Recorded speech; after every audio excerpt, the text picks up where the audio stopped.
teman-teman, sebelum kita memulai pembelajaran kita, ada baiknya kita berdoa. Di sini saya membawakan doa agama Kristen. Berdoa dimulai. Ya Tuhan, terima kasih sampai selama-lamanya. Amin. Terima kasih Junita. Baik Bu. Nah, sekarang kita akan belajar tentang pencemaran lingkungan. Nah, sebelum itu kita menggunakan pembelajaran ini dengan menggunakan PBL, Problem Based Learning. Apakah kalian pernah dengar belajar PBL? Tidak. Oke, jika tidak, di sini gua akan menjelaskan apa itu PBL.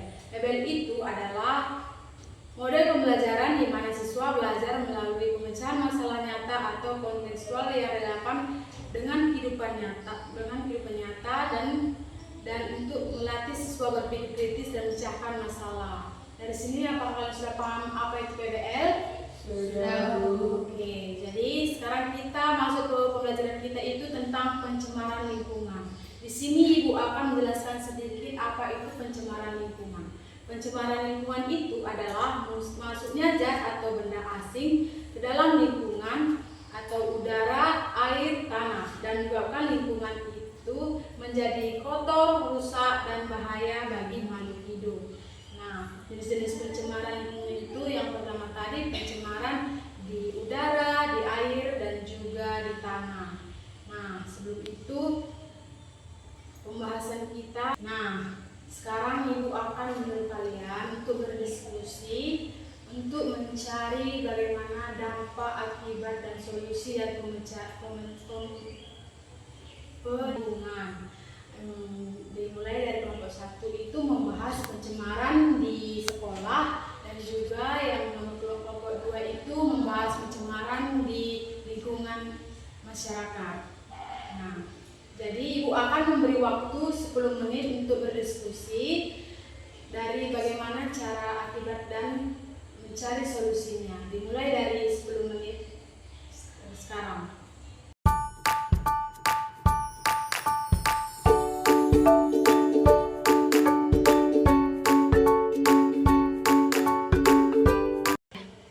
Baiklah, apakah sudah selesai berdiskusinya, Nak? Sudah, Bu. Oke, jika sudah selesai, tiap-tiap kelompok akan mempresentasikan ke depan apa hasil dari diskusi kalian. Dimulai dari kelompok 1. Bu.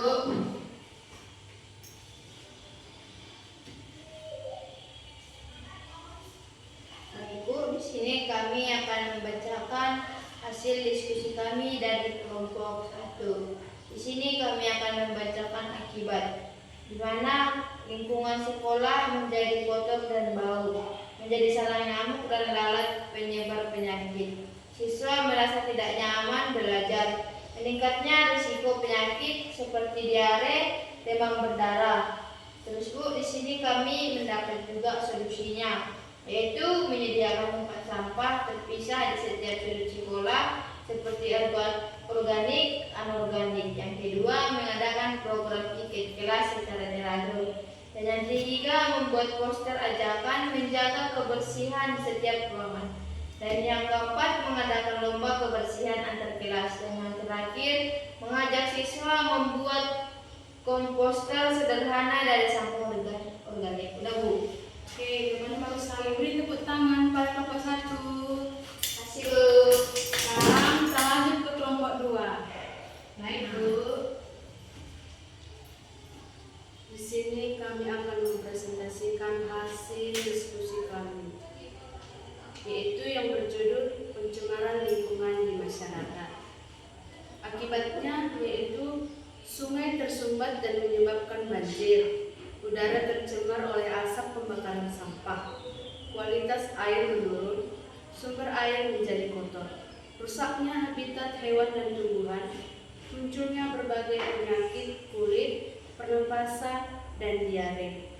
Solusi dari pencemaran lingkungan di masyarakat yaitu mengadakan bank sampah di lingkungan RT atau RW, sosialisasi cara memilah sampah kepada warga, melarang membuang sampah ke sungai, dan menyediakan TPS resmi, menanam pohon kembali di lahan gundul, mengolah sampah organik menjadi pupuk kompos, Mengadakan kerja bakti rutin membersihkan lingkungan. Sudah Ibu? Baik, jawabannya bagus sekali. Beri tepuk tangan. Oke anak, sekarang kalian paham kan apa penyebab dan akibat dari pencemaran ini dan solusinya? Oke, jika sudah, Ibu akan menyimpulkan materi kita pada hari ini, yaitu dari pembelajaran kita hari ini, kesimpulannya yaitu pencemaran lingkungan di sekolah dan masyarakat terjadi karena kurangnya kesadaran menjaga kebersihan. Akibatnya itu, lingkungan menjadi kotor dan berbahaya bagi kesehatan kita dan berbahaya bagi kesehatan kita.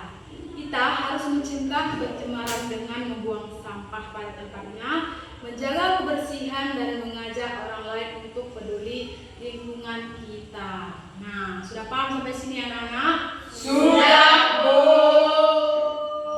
Itu sekarang kita akan menutup pembelajaran kita hari ini. Sebelumnya kita berdoa terlebih dahulu. Di sini Ibu akan membawakan doanya. Mari kita berdoa. Berdoa dimulai. Berdoa selesai. Oke anak-anak, kalian dipahami pembelajaran kita hari